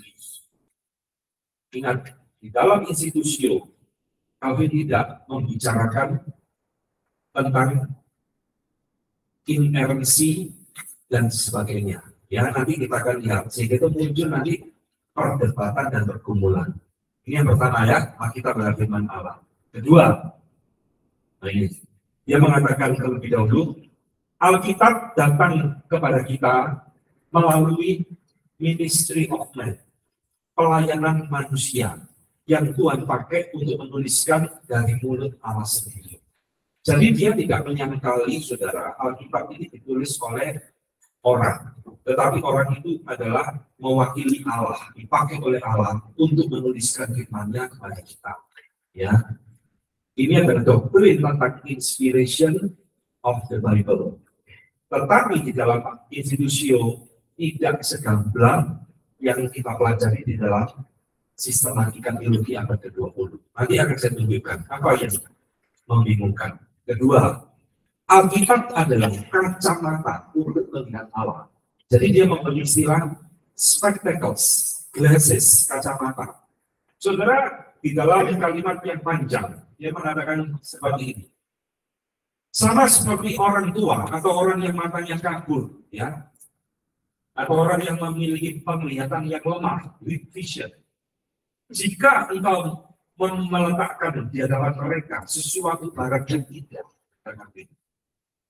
bahkan jika mereka mengetahui sesuatu, ya, dari sebuah tulisan yang terdiri dari dua kata, tetapi dengan pertolongan kacamata, mereka akan melihat atau membaca dengan berbeda. Jadi ini itu, saudara, ini kesulitannya membaca institusio, saudara. Penuh dengan data kritis yang harus kita pahami. Jadi dia itu menganalogikan. Kalau ada orang matanya kabur, ya seperti saya di dinas, saudara taruh benda bagus di depan mata saya nggak mengenali. Saya butuh kacamata untuk dipakai, oh ternyata indah ya, barang di depan mata saya. Ya, maka dia mengatakan dengan demikianlah sama seperti kitab suci. Dia membereskan segala pengetahuan kita yang membingungkan tentang Allah yang tadi sudah saya kutip, dan membuang kebodohan kita, menunjukkan kepada kita the true God. Jadi di dalam kalimat ini, Alkitab atau firman Tuhan itu disamakan dengan seperti kacamata, alat bantu untuk kita melihat. Dengan melihat Alkitab, kita melihat Allah. Nah, Alkitab itu seperti kacamata untuk menolong kita melihat Allah. Ya, ini kedua pemikiran dia tentang apa itu Alkitab. Ketiga, dia memakai istilah Alkitab adalah guru untuk mengenal Allah. Tadi kacamata ya, sekarang guru untuk mengenal Allah. Saudara-saudara, tidak ada seorang pun dapat menikmati doktrin yang benar kecuali dia berkenan menjadi murid daripada kitab suci. Tidak ada seorang pun yang dapat menikmati sedikit pun rasa daripada kebenaran atau doktrin yang benar kecuali dia mau rela menjadi murid daripada kitab suci. Jadi saudara, dia berbicara ini di dalam konteks relasi kita dengan kitab suci. Bagaimana kita memperlakukan Alkitab? Ya, kita harus meletakkan diri sebagai seorang murid, ya, menjadikan Alkitab itu sebagai guru. Nah, siapa gurunya ini? Adalah Roh Kudus. Sebab kitab suci adalah the school of the Holy Spirit. Sekolahnya Roh Kudus. Roh Kudus itu memakai kitab suci untuk mendidik kita. Jadi saudara, di dalam pemikiran teologi Harikon terus berkembang sampai abad ke-20 hingga hari ini. Prinsip ini tidak pernah berubah. Firman Roh Kudus selalu bekerja bersama-sama. Roh Kudus memakai firman untuk mendidik kita. Kalau firman kok tanpa Roh Kudus, kenapa Pak? Kalau Roh Kudus kok tanpa firman, dampaknya apa? Ada yang mau coba jawab? Maka Pak Rifom sangat menekankan Roh Kudus dan firman bekerja bersama-sama. Roh Kudus memakai firman. Kalau firman saja tanpa Roh Kudus, jadi apa saja? Jadi liberal. Ya, jadi liberal. Alkitab itu diobok-obok tanpa perlu Roh Kudus untuk membantu. Roh Kudus kok tanpa firman, jadi apa? Hah? Gak usah firman, yang penting Roh Kudus bicara sama saya. Jadi apa? Itu bisa kita tanyakan gereja karismatik ekstrim. Ya, itu saudara penting ya. Kenapa Nikom berpegang kepada Roh Kudus dan firman berjalan bersama. Ya. Nah ini yang keempat kami mengatakan berbeda dengan yang pertama tadi, natural revelation, hati nurani diberikan kepada semua orang. Alam semesta diberikan kepada semua orang bisa melihat. Sekarang dia mengatakan, kitab suci Alkitab hanya diberikan kepada orang pilihan saja. Nah ini yang membedakan. Siapa sih yang bisa mengerti Alkitab dalam firman Allah? Siapa yang bisa menikmati kebenaran-kebenaran dalam kitab suci? Bukan semua orang. Hanya orang pilihan Allah. Apa yang diceritakan oleh Tuhan, jadi diperankan oleh Roh Kudus, bisa menikmati dan mengaminkan firman Tuhan. Nah ini yang dia katakan di dalam bukunya. Jadi maka jelaslah bahwa Allah telah menyediakan alat bantu firman ini for the sake, demi semua yang telah sesuai yang dia inginkan untuk menjadi instruksi yang berguna, yaitu orang pilihan. Ya, jadi kalimat ini menunjukkan jelas sekali Allah telah menyediakan alat bantu firman Tuhan ini bagi mereka yang Tuhan berikan, yaitu mereka yang Tuhan sukai, yang Tuhan berkenan. Alkitab ini menjadi useful instruction, instruksi atau penuntun yang berguna bagi manusia. Ini bicara tentang orang pilihan. Jadi tidak semua orang bisa menikmati Alkitab, tidak semua orang bisa mengaminkan Alkitab. Ini yang keempat. Yang kelima, saya lanjutkan dulu ya, nanti kita ada tanya jawab. Yang kelima, di dalam bukunya kami juga merumuskan Allah memakai manusia untuk menuliskan firman-Nya. Jadi Alkitab tidak jatuh dari langit, Alkitab tidak ditulis oleh satu orang, tapi ditulis oleh berbagai macam orang. Dia atau Alkitab telah mengalir kepada kita dari mulut Allah sendiri melalui ministry of man, ya, karya atau penulisan melalui manusia. Ini yang tadi dikatakan sama di dalam 1 Petrus, tafsirannya mengatakan mulut mereka adalah mulut Allah yang sama, ya, their mouth are the mouth of the one God. Jadi meskipun Alkitab itu ditulis oleh banyak orang, nabi, rasul, maupun bukan nabi dan bukan rasul, orang-orang yang Tuhan pilih untuk menuliskan firman-Nya, kadang-kadang itu berasal dari mulut Allah yang sama. Ini adalah prinsip-prinsip gambaran dia tentang Alkitab. Oke, sampai di sini dulu. Apakah ada yang mau bertanya atau mau berespon tentang the nature of the Bible, ya, natur Alkitab itu seperti itu. Nah, kita mendapat firman Allah. Silakan. Ya. Begini Pak. Berarti tadi sensitivitas dan hati nurani yang pertama itu sebelum manusia jatuh di dalam dosa. Nah, setelah manusia jatuh di dalam dosa, lalu kita mengenal Alkitab dengan kuasa Roh Kudus, apakah di dalam hati nurani yang sama ketika kita menjalani hidup, lalu mungkin kita ada pilihan-pilihan, dan waktu itu hati nurani kita berbicara, ingat ya, firman Tuhan A, B, C, D. Yeah. Apakah itu di dalam platform hati nurani yang sama atau bagaimana? Ya, baik sekali. Hati nurani yang sama, tetapi adalah hati nurani yang sudah Tuhan terjadi, Tuhan kuduskan. Berbeda dengan sebelum kita dilahirkan atau kita bertobat. Ya. Jadi ini pertanyaan penting ya. Nanti pada mungkin besok atau lusa, ketika kami berbicara tentang pengudusan. Nah, Tuhan menguduskan itu semua di dalam diri kita. Baik aspek rasio kita, sensus dignitatis kita bereskan, hati nurani kita juga Tuhan kuduskan. Sehingga kita lebih peka tentang yang benar mana, yang salah mana. Masih ada yang mau ditanyakan? Silakan Pak. Ya, silakan. Ini di luar konten, Pak.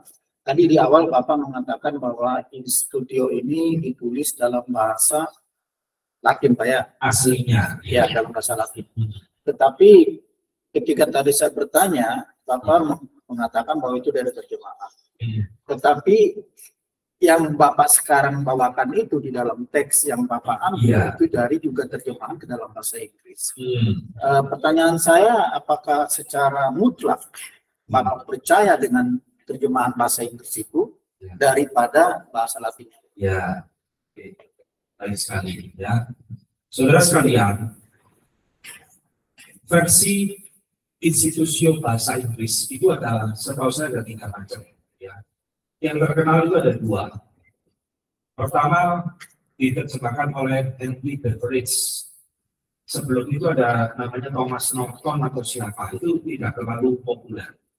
Henry Beveridge itu menerjemahkan, tetapi kalah populer dengan yang saya pakai. Ini lebih umum. Terjemahannya dari Fort Louis Battles atau editornya John T. McNeill.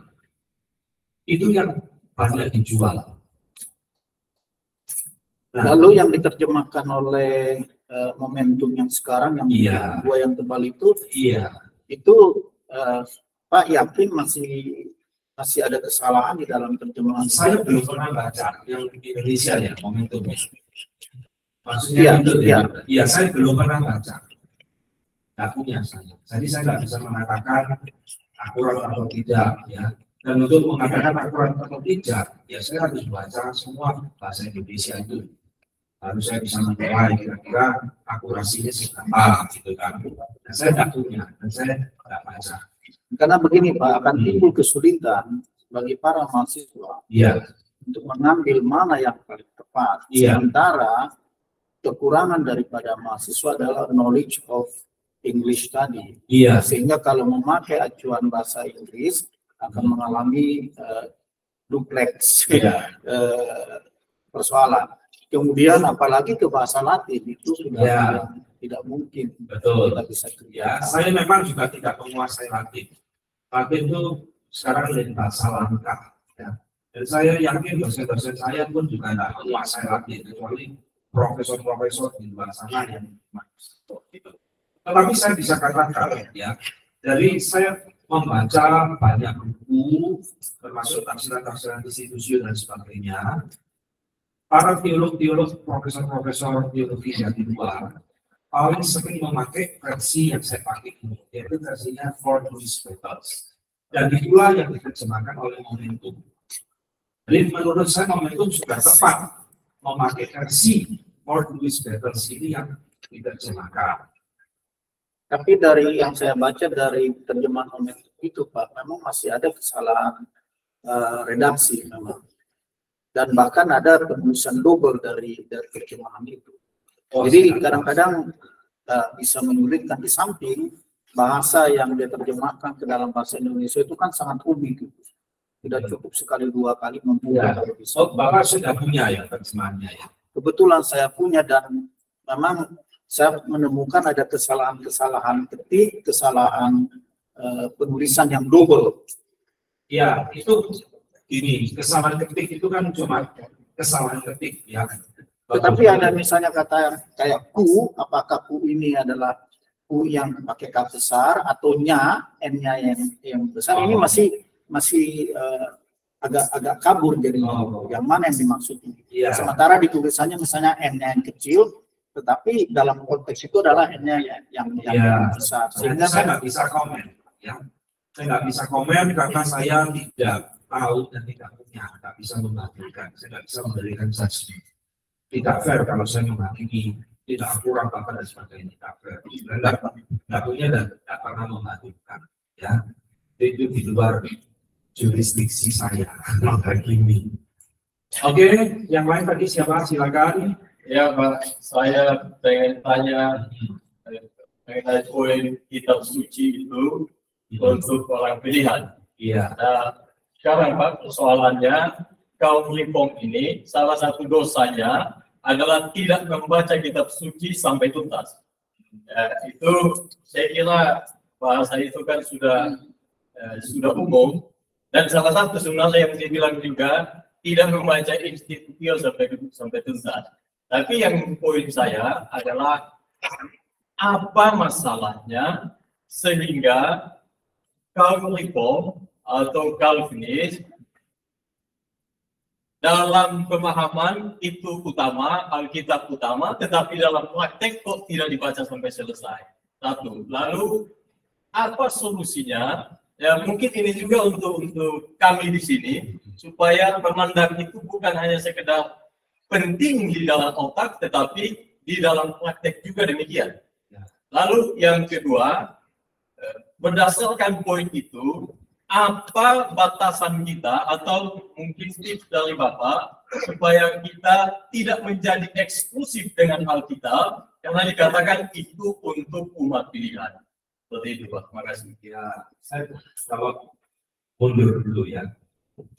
Maksud daripada Calvin itu bukan menjadikan kita eksklusif untuk umat pilihan, tetapi maksudnya dia adalah yang bisa memahami firman Tuhan, yang bisa menikmati firman Tuhan, itu hanya orang pilihan Allah. Ya, jadi untuk bisa menikmati firman Tuhan dengan segala keindahan dan kebenarannya, kita itu membutuhkan pertobatan, kelahiran baru. Lalu kita bisa menikmati firman Tuhan, dan itu memang hanya bisa dinikmati oleh orang pilihan Allah, karena konsep keselamatan sekali lagi di dalam Reform adalah karena Allah yang berdaulat memilih, bukan karena kita yang memilih Tuhan. Itu semua bisa aminkan enggak? Amin. Amin ya. Nah itu yang dimasukkan oleh Calvin kepada siapa dia berkenan kitab ini menjadi useful instruction, menjadi kitab yang berguna bagi dirinya. Itu semua di dalam kedaulatan Allah. Nah, itu perlu pertanyaan yang lain perlu diperjelas siapa maksudnya yang tidak membaca Alkitab sampai tuntas itu siapa? Orang Reform itu mana? Nah, itu mesti diperjelas. Tidak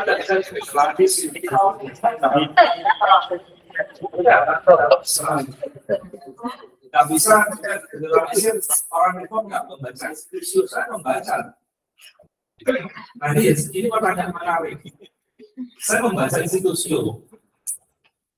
Kira-kira 4 buku itu 1.500 halaman. Dan saya membaca itu 20 tahun yang lalu. Saudara harus mengerti pergumulan saya ya. Saya membaca kira-kira itu 20 tahun lalu. Lalu saya berdoa kepada Tuhan. Tuhan itu apa sih baca buku seperti. Dan saya berdoa. Saya ingin suatu saat saya bisa mengajar. Dan Tuhan jawab 18 tahun kemudian. Jadi 2018 satu gereja Gary Nagel mengadakan PA Institusio. Dari bab ke bab, 80 bab itu tiap minggu sampai 1,5 tahun baru habis membahas setiap bab. Bukan seperti ini kan saya berikan ringkasannya toh. Itu dari bab ke bab. Jadi saya mulai mengerti Tuhan menjawab doa saya, menjawab kerinduan saya. Apa yang saya pelajari, saya baca, tidak sia-sia. Dan hari ini saya ada di tempat ini untuk sekali lagi mengajar saudara lagi. Ya, itu. Jadi, saya yakin mungkin banyak orang-orang yang membaca institusi itu ada, pasti mempelajarinya ada, walaupun mungkin tidak banyak. Karena memang tabelnya kita ampun. Ya, saya baca itu menghabiskan waktu yang setahun lebih. Nyicil, dan mengkonsepkan dari bahan ini tadi yang paling sulit. Tadi saya katakan kenapa? Karena institusi seperti jigsaw, kalau yang dengan jigsaw yang tersebar. Saya harus mengulik pandangan dia tentang rawa di sini dari Pak Budiman sampai ini lagi sana. kumpul semua tentu saja berasumsi. Nah itu perkumpulan. Saya menjawab ya kira-kira ya. Saya tidak ini Pak, maksud saya ini menjadi pelajaran untuk juga yang lain. Mungkin Bapak punya pengalaman baca tuntas, tetapi apakah yang lain yang seirama dengan Bapak mengalami atau melakukan hal yang sama? Jadi maksud saya poinnya apa sih solusi, masalah dan solusi dari katakanlah mungkin beberapa bagian atau orang yang mengaku Calvinis tetapi Alkitab tidak dibaca sampai habis. Lalu itu poinnya sebenarnya. Lalu saya coba masuk ke institusi, tapi poin saya ke Alkitab kenapa? Gitu.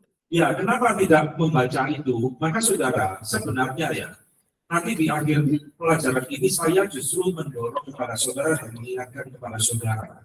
Apa yang saya sampaikan ini sebenarnya tidak tuntas membahas institusi.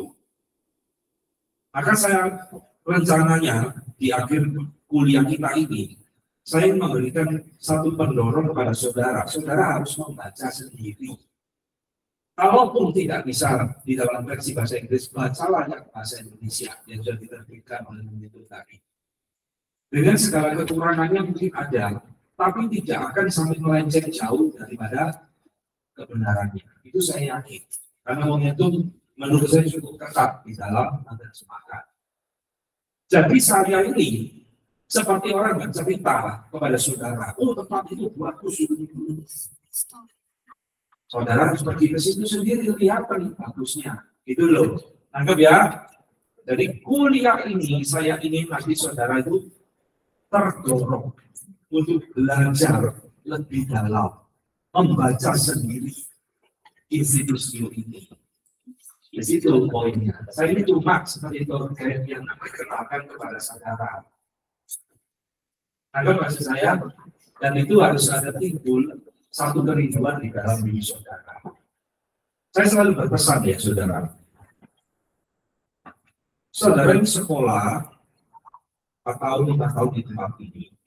Jangan cuma untuk mencari gelar. Itu yang selalu saya ingatkan. Dan kegunaannya saudara, gelaran itu kalau saudara itu tidak ada bobotnya. Bagi saya bobot itu lebih penting daripada gelar. Ya. Sehingga saudara harus menanamkan di dalam diri saya, diri saudara kalau mau niru seperti saya filosofinya boleh. Saya selalu berfilosofi, saya menjadikan diri saya sebagai seorang murid. Dan sekaligus saya menjadikan diri saya sebagai seorang guru. Dan itulah yang terus mendorong saya, meskipun sudah lulus berpuluh-puluh tahun lalu, hingga hari ini tetap belajar. Anggap. Jadi ketika saudara itu di wisuda, jangan berpikir, wah inilah pencapaian saya, selesailah. Maka saya paling nggak senang istilah wisuda. Wis sudah, ya kan? Wis lulus sudah belajar. Setelah diri sudah nggak tahu lagi belajar apa-apa. Nah itu celaka. Jadi Islam sudah lebih baik diganti. Wis dulu. Kita terus sadar kita seorang murid yang perlu belajar terus. Memperlengkapi diri. Poinnya di sini kok. Ada nggak di dalam kita dan harusnya dan kerinduan untuk terus belajar. Karena gini saudara, semakin kita belajar, semakin kita sadar sebenarnya kita ini tidak tahu apa-apa. Saya terus setiap kali selesai membaca buku, mempelajari sesuatu, saya selalu ngomong kepada istri saya, profesor ini, tidak bisa menggali kitab. Ada saja yang bisa diomongkan dari firman Tuhan, dari tulisan-tulisan mereka, luar biasa. Kita pun tidak pernah selesai sebetulnya untuk membahas kali. Tapi kita memang membutuhkan pertolongan para biru-biru kelas dunia ini untuk menolong kita mengerti firman Tuhan lebih dalam. Itu harus kita di situ, ya. Dan itu pesan saya. Jadi jangan berhenti untuk belajar. Masih ada yang mau ditanyakan? Oh, waktunya sudah habis ya, kurang 5 menit. Ya, Pak. Kita pakai acara tanya jawab saja 5 menit. daripada putus di tengah jalan, tak enak besok pagi kita lanjutkan. Otoritas Alkitab datangnya dari mana? Nah, ini penting. Ini perkumpulan reformasi di abad ke-16. Alkitab otoritasnya datang dari mana? Nah, kami akan membahas. Oke ya, kalau tidak ada pertanyaan dari semua yang sudah kita bahas, silakan kalau ada yang kurang jelas. Ada, kita akhiri ya. Mari kita berdoa. Bapa di dalam surga, kami bersyukur malam ini kami boleh memulai kelas kami. Dan kami percaya Tuhan sudah membukakan banyak hal kepada kami melalui buku institusi yang sedang kami gali. Tuhan, biarlah kami terus merendahkan diri di hadapan-Mu. Berikan kepada kami hati dan telinga seorang murid yang terus mau dididik, diajar, diperlengkapi oleh firman Tuhan. Dan Tuhan yang menolong kami di dalam segala kelemahan kami untuk boleh bertumbuh di dalam mengenal Engkau. Kami menyerahkan esok hari jadwal yang begitu padat, dan Tuhan menolong kami untuk terus tetap boleh mengikutinya dengan baik. Dalam nama Tuhan kami Yesus Kristus, kami berdoa dan mengucap syukur. Amin.